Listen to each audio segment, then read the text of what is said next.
La infantería avanza con firmeza. Sus elefantes ya han cruzado la línea defensiva. El rey intenta retroceder, pero la caballería del enemigo lo acorrala. Es imposible escapar. Pero no se trata de una guerra real. Tampoco es solamente un juego.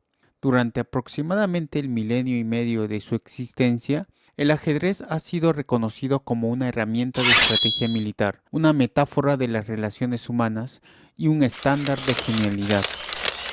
Si bien los primeros registros sobre el ajedrez se encuentran en el siglo VII, la leyenda cuenta que los orígenes del juego se remontan a un siglo atrás. Se cree que cuando el príncipe más joven del imperio Gupta fue muerto en batalla, su hermano ideó una forma de representar las escenas para consolar a su madre, en un tablero Ashtapada de 8×8, usado en otros pasatiempos populares. Nació un nuevo juego, con dos características esenciales: diferentes reglas para mover distintas piezas y una pieza particular, la del rey, cuyo destino determina la victoria.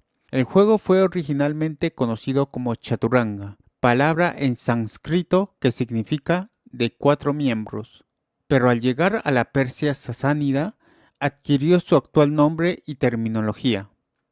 Chess deriva de chas, que significa rey, y checkmate, de Shahmat, o el rey está indefenso.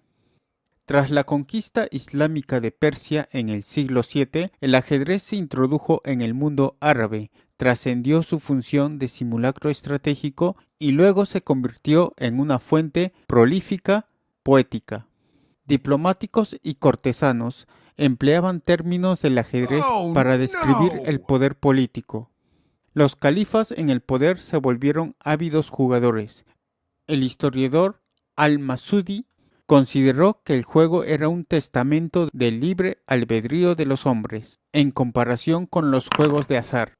El comercio medieval, a lo largo de la ruta de la seda, llevó el juego a Asia Oriental y a Asia Sudoriental, donde se desarrollaron múltiples versiones locales. En China, las piezas se posicionaban en las intersecciones de los cuadrados, no dentro de ellos, como en el juego local de estrategia Go. Durante el reinado del líder mongol Tamerlán, el tablero era de 11×10 y tenía cuadrados seguros, llamados ciudadelas.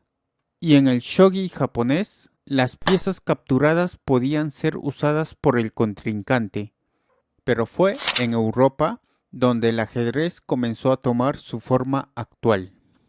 Para el año 1000 después de Cristo, el juego era parte de la educación de la corte. Se empleaba el ajedrez como alegoría de las funciones típicas de las diferentes clases sociales, y las piezas eran reinterpretadas en su nuevo contexto. Durante este periodo, la Iglesia desconfiaba de los juegos.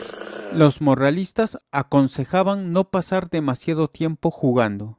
En Francia, el ajedrez llegó a ser prohibido durante un breve periodo. Aún así, el juego proliferó y durante el siglo XV adquirió la forma coherente que conocemos hoy. La pieza relativamente débil del consejero fue remodelada en la poderosa figura de la reina, hecho inspirado quizás en el reciente incremento de líderes mujeres. Este cambio aceleró el ritmo del juego y a medida que otras reglas se popularizaban, comenzaron a aparecer tratados donde se analizaba el inicio y el final del juego. Así nació la teoría del ajedrez. Con la Ilustración, el juego se trasladó desde las cortes a las cafeterías. Ahora se consideraba el ajedrez como una expresión de creatividad que incentivaba los movimientos arriesgados y el juego dramático.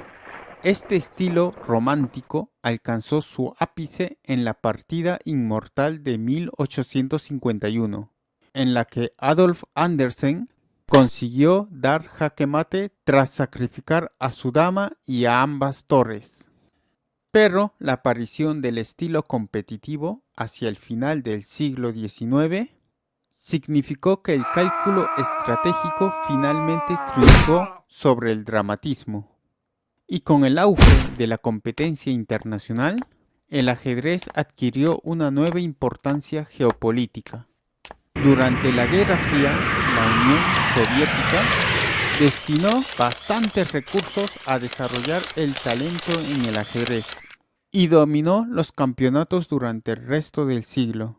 Pero el jugador que superaría a los rusos no era un ciudadano de otro país, sino una computadora IBM llamada Deep Blue. Las computadoras jugadoras de ajedrez habían estado desarrollándose por décadas, pero la victoria de Deep Blue contra Garry Kasparov en 1997 fue la primera vez que una máquina vencía a un campeón mundial. Hoy día, el software de ajedrez es capaz de vencer de forma consistente a los mejores jugadores humanos, pero al igual que el juego que perfeccionaron, estas máquinas son el resultado del ingenio humano, y quizás ese mismo ingenio nos indique cómo superar este aparente jaque mate.